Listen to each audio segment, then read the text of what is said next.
Nous sommes particulièrement heureux d'accueillir dans le cadre de nos émissions à bâton rompu Madame Georgina Dufoy, ancien ministre de la Famille en France. Merci de nous accorder de votre temps. Bonjour Madame. Bonjour à tous et merci à vous aussi de m'avoir invité. Ministre de 1981 à 1986, vous avez dit que vous n'avez pas décidé de certains tournants décisifs de votre vie. Quel a été le premier de ces tournants? Oui, j'ai eu la chance de me rendre compte très tôt qu'effectivement, malgré une éducation qui était très volontariste, où vraiment l'important c'était d'être très volontaire et d'essayer de travailler au maximum, j'ai eu la chance de me rendre compte que les grands tournants de ma vie, ils étaient vraiment conduits autrement.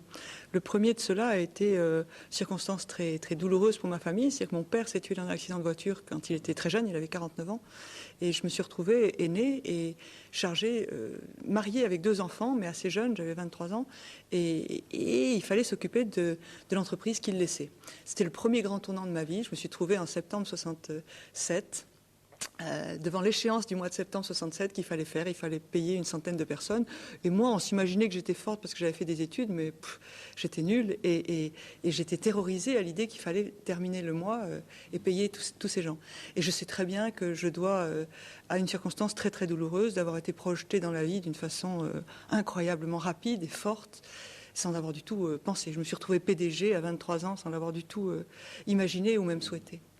Puis l'autre tournant brutal de ma vie, pour ne parler que de la vie sociale, parce qu'il y a eu des tournants à d'autres plans, sur d'autres niveaux, mais c'était vraiment en 81, où j'ai appris par la télévision que j'ai été nommée ministre, secrétaire d'État chargée de la famille à l'époque. Et vous n'en saviez rien? Mais rien du tout. J'étais même partie. Ça m'intéressait tellement peu la composition du gouvernement que j'étais partie et j'étais chez un kiné. Et quand je suis rentrée à la maison, mon fils aîné, qui avait 14 ans, je crois, à l'époque, m'a dit « Maman, tu as la famille !» Je dis, je sais bien que je suis la famille, j'ai 4 enfants. Il me dit, mais non, on a parlé de toi à la télé. Je dis, quoi? On a parlé de moi à la télé, mais il n'y a pas de raison. Oui, on a parlé de toi à la télé. Et personne ne me connaissait. J'étais la dernière du gouvernement. Et on avait mis une petite photo de Nîmes, parce que nous habitions Nîmes, pour illustrer ma présence. J'étais la seule inconnue absolue au bataillon.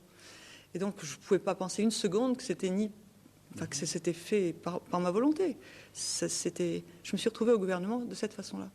Donc je ne peux pas imaginer que j'ai été vraiment acteur de ces 2 moments clés dans ma vie, quoi. Oui, alors ministre de la Famille. Mais je ne savais pas encore qui guider. Ah oui, c'est ça. Pas du tout, pas du tout. Je savais que c'était pas moi, mais je ne savais pas si c'était guidé autrement. C'est ça. Mais alors la famille vous tient à cœur, je présume? Oui, ça oui, sur tous les plans. À la fois sur le plan personnel, sur mon plan de mon enfance aussi. J'ai une famille très très bien, quoi. Je me suis mariée assez jeune avec Antoine qui est de Nîmes aussi, et on était assez proches l'un de l'autre. On s'est connus à Paris, mais enfin on est Nîmois tous les deux. Et puis on a eu des enfants très vite, et on est mariés depuis 30 ans maintenant, donc on a une longue vie de couple. Et on a 4 enfants qui ont pour moi compté en priorité absolue. Jamais je serais allée au gouvernement si j'avais pas été désignée de cette façon-là, c'est-à-dire que je ne pouvais plus dire non, quoi, parce que j'aurais jamais laissé les enfants. Et puis bon, voilà, ça s'est fait. Et puis les enfants, finalement, ils en ont eu de très bons côtés et de très mauvais côtés. Ils ont eu les 2 à vivre. Mais c'est la loi de la vie. Il faudra qu'ils se situent par rapport à ça, quoi. Oui. Et puis j'ai été ministre de la Famille. Et c'était pardon pour le mot, mais c'était pas très, très, très bien vu à l'époque, parce qu'en 81, j'étais dans un gouvernement socialiste, le premier gouvernement en France depuis très longtemps, et on disait « famille, je vous hais ». Donc moi, j'étais l'horrible petit canard qui venait parler de la famille dans une époque où c'était pas à la mode, c'est le moins qu'on puisse dire. Et ma première conférence de presse, le premier journaliste qui m'a parlé, il m'a dit « famille, je vous hais, qu'est-ce que vous faites là ?» Oh, terrible, horreur, l'horreur.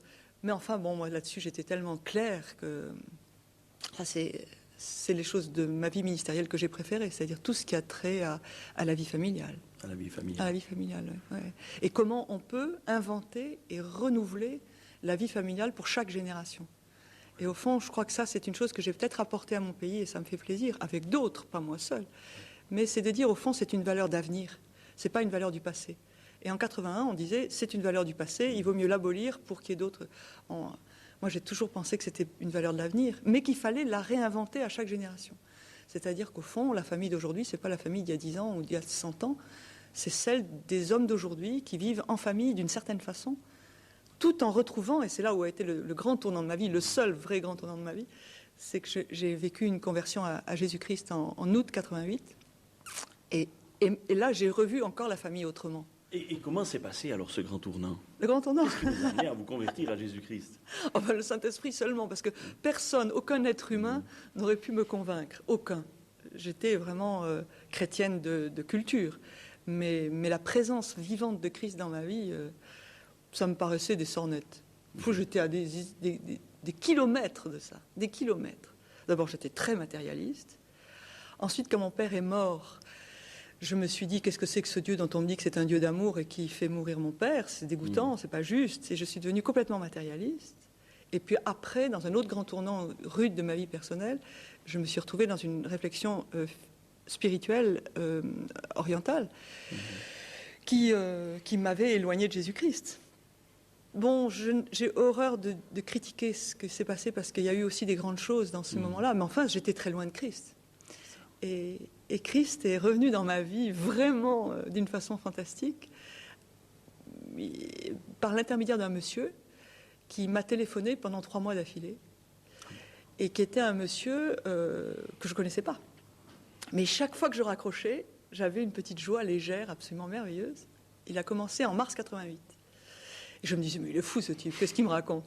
Et puis il me parlait de Dieu, et moi je disais, oh mais Dieu je connais. Il me parlait de la Bible, je disais, moi j'ai appris ça quand j'étais petite. Il me parlait de Jésus, je disais, c'était il y a 2000 ans, c'était très bien, c'était dans la crèche. Mais je croyais à rien de ça. Et pourtant, chaque fois que je raccrochais, j'avais une joie légère, merveilleuse. Il me disait, gloire à Dieu. Je me disais, mais qu'est-ce qu'il me dit? Je ne comprenais pas. Et puis, un jour j'ai compris. Mais vraiment, c'est venu comme ça, d'une façon splendide, dans mon bureau. J'étais à Matignon à l'époque, c'est-à-dire que j'avais été ministre 1 mois, puis Mitterrand m'avait récupéré à l'Élysée, et j'avais gardé un bureau à Matignon pour m'occuper d'histoires de femmes franco-algériennes. Et j'ai eu une souffrance intolérable.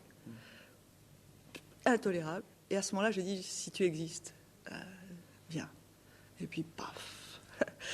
Vraiment, l'amour de Dieu était une merveille, quoi. Une espèce d'illumination? Non, parce que je n'étais pas du tout illuminée, j'étais divinement bien. Divinement bien.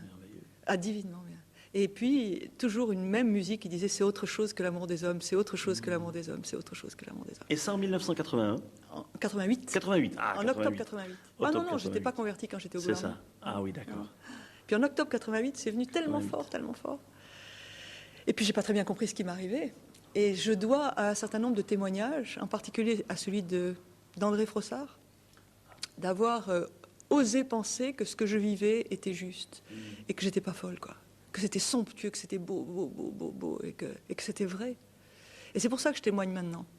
C'est parce que je sais très bien que si j'avais pas, bien avant, lu ce livre d'André Frossard qui disait Dieu existe, je l'ai rencontré, j'aurais pas cru ça possible. Et d'ailleurs, quand il est sorti, le bouquin, moi, j'ai trouvé que c'était assez audacieux et même assez...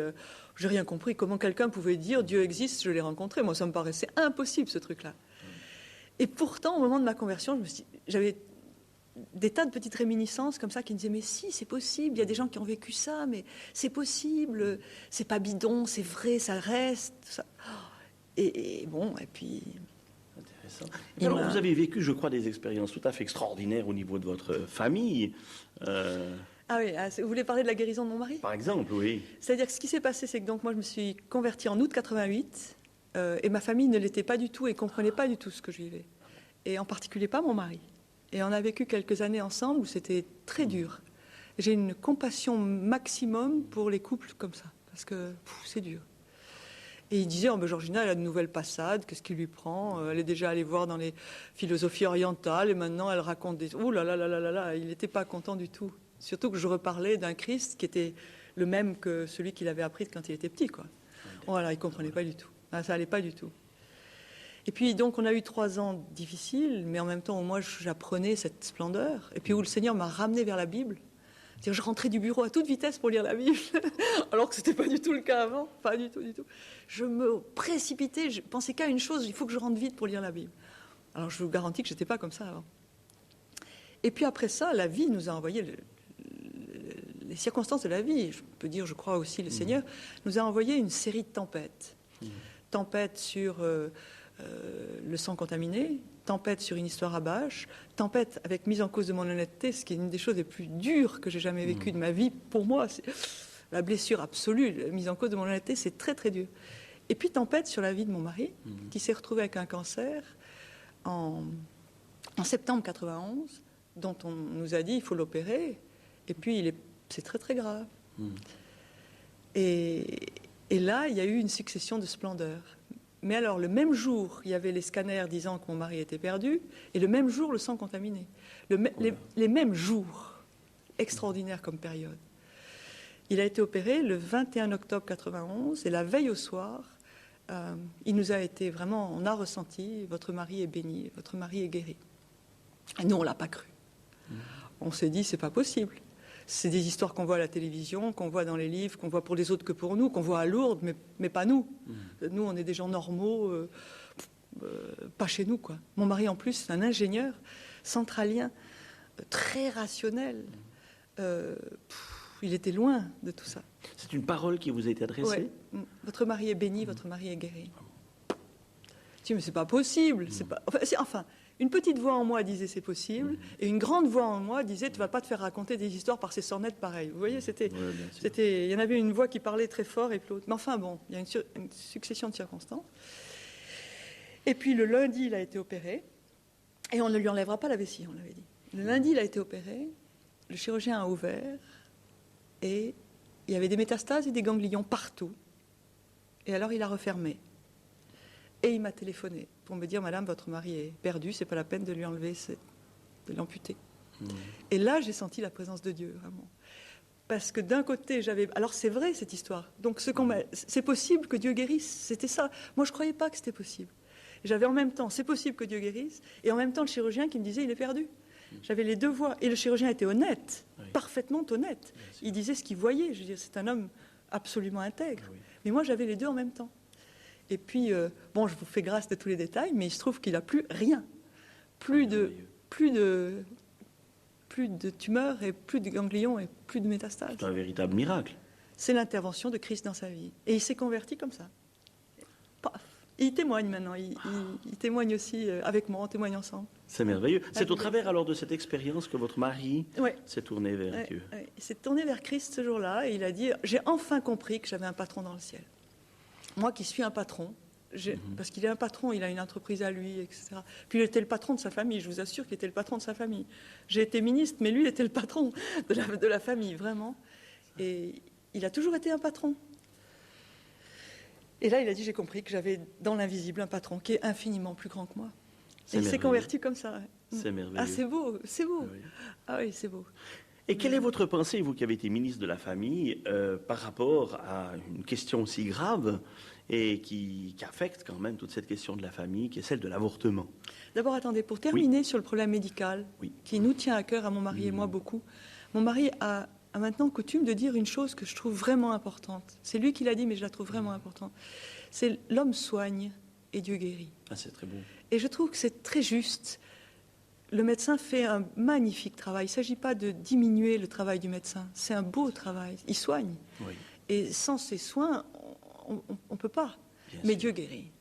Et je crois que si on revenait à ce sens-là, on remettrait les choses beaucoup plus à leur place. On demanderait au médecin ce qu'il peut faire et à Dieu autre chose. Vous voyez, je crois qu'on est dans un tournant de la vie où on s'aperçoit qu'il y a des limites à notre capacité humaine et que ça n'est pas ni une faiblesse, ni une imbécilité, ni que de dire il existe une puissance qui peut... Donc pour vous, Jésus-Christ est vivant. Ah oui. Il agit je peux vous dire qu'il est hyper vivant. Il est vivant toute seconde. Il est vivant maintenant, dans notre émission. Je veux dire, pour moi, il est vivant complètement. Et puis, alors là, c'est d'une clarté. Mais ça l'est aussi quand j'ai vu qu'il pouvait intervenir dans le corps physique. Vous savez, quand il est intervenu dans le corps physique de mon mari, je me disais, mais c'est pas possible, c'est pas croyable ce truc-là. Et puis oui, c'était vrai. Ça, c'est génial, c'est formidable. Mais attendez, ça c'est autre chose. J'en arrive à votre question par ma remarque. Vous me demandez ce que je pense de l'avortement. Et si j'ai fait un retour en arrière sur le problème de l'homme soigne et Dieu guérit, c'est parce que je crois que nous avons oublié, nous, et je me sens responsable de ce nous. C'est-à-dire je ne me sens pas différente de ces gens, des gens d'aujourd'hui. J'en suis. Nous avons oublié qu'il y a des lois qui sont au-delà de nos lois. Nous avons oublié que nous vivons dans un monde qui nous a précédés de milliards d'années et qui nous suivra peut-être encore pour je ne sais combien de temps. Mais on sait qu'il y a des milliards d'années derrière nous de vie de l'homme. Et on n'est que tout petit à un moment donné. Et nous, on croit qu'on a tout réinventé. Parce que le progrès technique, parce que la science, on croit qu'on a tout réinventé. Mais il y a des vérités éternelles qui viennent bien avant nous et qui iront bien après nous. Il y a toujours eu des médecins, mais c'est toujours Dieu qui a guéri. Vous voyez, et c'est la même chose pour un problème aussi dur et douloureux et difficile. Et je me sens solidaire des femmes de ma génération. Je ne m'en sens pas autre. Mais il faut bien qu'on se rappelle qu'il y a un commandement qui dit « tu ne tueras pas » et que là, on prend clairement la décision d'arrêter une vie. Et je veux vous dire, j'en suis. Je ne suis pas en train de dire bon, mais c'est vrai qu'il y a des lois qu'on a oubliées comme étant des lois transcendantes. Et que bon, c'est pour ça qu'on est si malheureux maintenant.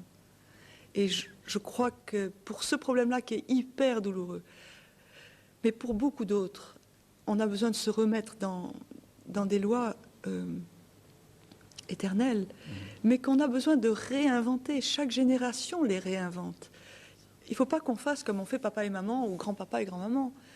C'est nous d'aujourd'hui, on a les réinventer. Les jeunes mariés d'aujourd'hui, ils ont inventé la famille d'aujourd'hui, pas celle de leurs parents. Mais il y a des lois éternelles. Et ces lois, elles ne sont pas moralisatrices. Elles sont... c'est ça vraiment que j'ai vraiment revécu dans la Bible d'une façon formidable. C'est qu'elles sont pour notre bonheur. Elles ne sont pas pour nous embêter. Elles ne sont pas pour nous brimer. Elles sont pour nous donner la joie qui demeure, la paix, la plénitude. Il y a, vous savez, une chose qui m'a beaucoup frappée, parce que moi, j'ai vécu ma conversion sur la joie. C'est-à-dire, depuis ma conversion, je vis la joie. Et ça, j'étais pas comme ça avant. Mais ça m'a fait changer mon regard sur les choses. Et dans la lecture de la Bible, il y a une chose qui m'a beaucoup frappée. Un jour, ça a fait tilt. C'était « Tu honoreras ton père et ta mère », pas « tu aimeras hein, »,« Tu honoreras ton père et ta mère, virgule, avec une promesse, virgule, pour être heureux sur la terre ». Le lien entre « pour être heureux sur la terre » et un comportement humble de la vie de chaque jour. Honorer son père et sa mère. On ne vous dit pas de les aimer, hein, on vous dit de les honorer, de les respecter. Et donc, dans ces commandements éternels, il y a un lien entre moi, individu d'aujourd'hui, qui a un père et une mère, et l'éternité. Mais c'est pourquoi ? C'est pour que je sois heureux, c'est pas pour m'embêter. Ah oui. C'est pas pour me faire des lois qui m'enquiquinent, qui me gênent, etc. C'est pour que je sois heureux. C'est une notion très importante. Ça vaut le coup d'être regardé Absolument. De plus près, quoi. Mais bien sûr. Ça vaut le coup d'être essayé, d'être expérimenté. Et moi, ce qui m'a donné, c'est de me montrer qu'en expérimentant la Bible, en me cassant la figure, hein, je ne vous dis pas que je ne me suis pas cassé la figure, souvent c'était difficile, mais j'ai vu que ça marchait. C'est ça. Oui. Je m'y suis mis et ça marche. Quoi. C'est ça que je trouve ça... Oui, vous avez prononcé une expression importante. Il y a quelques moments, vous avez parlé d'être responsable. Et puis, il est une phrase de vous qui est connue partout. Mais que j'assume voilà. pleinement. Par rapport à cette épreuve que vous avez traversée et qui n'est pas quand même peut-être encore même totalement terminée, qui est celle du sang contaminé. Et vous avez prononcé cette phrase responsable mais pas coupable. Oui. Qu'est-ce que vous avez voulu dire précisément ? Je vais commencer. Je comprends très bien que ça soit difficile à comprendre. Mais je l'assume pleinement. Pourquoi pas coupable d'abord ? Pourquoi pas coupable ? Parce que j'étais ministre en 85 de la Sécurité sociale et j'avais un secrétaire d'État qui s'occupait de la santé. Et nous avons pris des mesures qui, compte tenu de la situation de l'époque, ont été vraiment, à mon avis, aussi rapides que ce qu'on a pu compte tenu de notre information et de l'information de nos semblables. C'est-à-dire que tout le monde a dit qu'il savait tout, mais ça n'est pas juste. Et j'espère que le temps viendra où je pourrai enfin m'exprimer calmement et expliquer pourquoi les gens de l'époque, donc les ministres, n'étaient pas du tout au courant de tout ça. Ils étaient au courant de certaines choses, mais pas de tout. Et ce qui a fait qu'en France, nous avons pris des mesures en juillet 85, plusieurs mois avant la Suisse, qui pourtant est un pays extrêmement en avance dans les problèmes de santé. Plusieurs mois avant d'autres pays, plusieurs mois avant l'Allemagne, plusieurs mois avant, plus tard que l'Italie. Mais vous voyez, bon, je ne dis pas que c'est bien, ça c'est pas ce que je suis en train de dire. Ce que je suis en train de dire, c'est que devant une situation, nous avons réagi comme nos collègues, et plutôt plus vite que plus lentement. Bien. Donc c'est pour ça que je dis, je ne suis pas heureuse de cette situation, mais comme de toutes les situations que l'on a quand on est ministre, il y a eu des choses très graves qui se sont passées et des choses très bonnes qui se passent quand vous êtes ministre. Vous ne voyez pas tout. Vous ne pouvez juger que d'une chose, c'est est-ce que j'ai pris les bonnes décisions au bon moment. Et moi, je sais que ma décision, ça a été d'avancer de 2 mois, ce qui m'était proposé dans ce cas-là. Mais je m'en expliquerai, et il me tarde de m'en expliquer. Et c'est ma décision. C'est pour ça qu'au plus profond de moi-même, je sais que je n'ai pas de sentiment de culpabilité dans ce moment. Bien que j'ai beaucoup de compassion pour les gens qui sont malades, c'est autre chose. Hein. Mais pour autant, je me sens responsable. Comme je me sens responsable aujourd'hui des gens qui attrapent le sida. Comme je me sens responsable de ceux qui se droguent. Je me sens responsable en tant qu'individu. Comme je me sens responsable des IVG qui se passent à l'heure actuelle.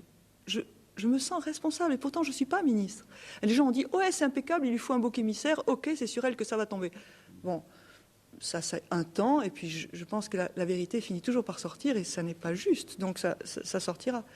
Mais cette phrase, pour moi, elle est importante parce que honnêtement, en mon âme et conscience, au plus profond de moi-même et devant le Seigneur, je peux dire que je ne me sens pas coupable parce que c'est pas bien, mais c'est ce qu'il y avait de mieux à l'époque. Bon, compte tenu de ce qu'on était, hein. Bien sûr.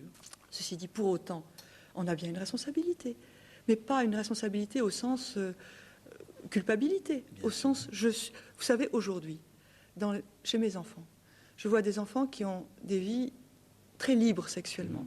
J'aime pas beaucoup le mot libre d'ailleurs, très touristiques sexuellement. Bon. Est-ce qu'ils sont séropositifs? Est-ce qu'ils le sont pas? Je trouve ça effarant de penser qu'on ne le sait même pas.